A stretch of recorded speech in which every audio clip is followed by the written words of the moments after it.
রাজবাড়ী সদর উপজেলার গোয়ালন্দ মোড়ে অবস্থিত মেসার্স ভাই ভাই এন্টারপ্রাইজ ও মেসার্স পাইল প্লাস্টিক নামের দুটি ভাঙ্গারি প্রসেসিং প্রতিষ্ঠানে সংঘবদ্ধ ডাকাতির ঘটনা ঘটেছে।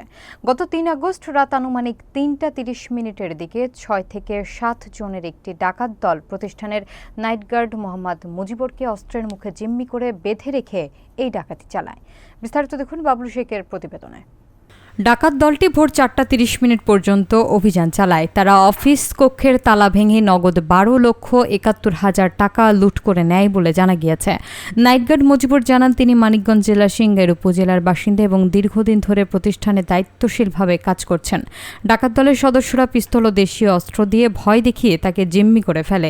ঘটনার পর প্রতিষ্ঠানের মালিক মোহাম্মদ জাহিদুল ইসলাম বাদী হয়ে রাজবাড়ী সদর থানায় অজ্ঞাতনামা ব্যক্তিদের বিরুদ্ধে একটি ডাকাতি মামলা দায়ের করেন। এ বিষয়ে রাজবাড়ী সদর থানার অফিসার ইনচার্জ মাহমুদুর রহমান বলেন, ঘটনার পরপরই পুলিশ তদন্তে নামে এবং আসামিদের গ্রেফতারে অভিযান অব্যাহত রয়েছে। রাজবাড়ীর অতিরিক্ত পুলিশ সুপার শরীফ আল রাজীব জানান, ডাকাতির ঘটনায় জড়িত সন্দেহে সুমন নামে একজনকে গ্রেফতার করা হয়েছে এবং তাকে আদালতে সোপর্দ করা হয়েছে। পুলিশ সূত্রে জানা গেছে, ডাকাত দলের অন্যান্য সদস্যদের শনাক্ত এবং গ্রেফতারের অভিযান অব্যাহত রয়েছে। আর একটা পিস্তল ধরছিল, আমি চিনি নেই একজনও স্যার, একজনের নাম শুনছি খালি, শান্ত।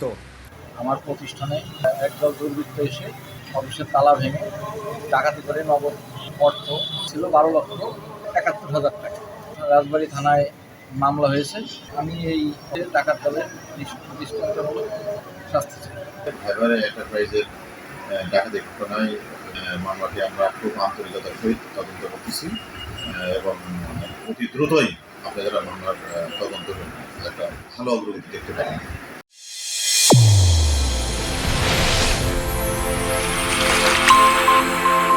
চ্যানেল A1 হৃদয়ের স্পন্দন।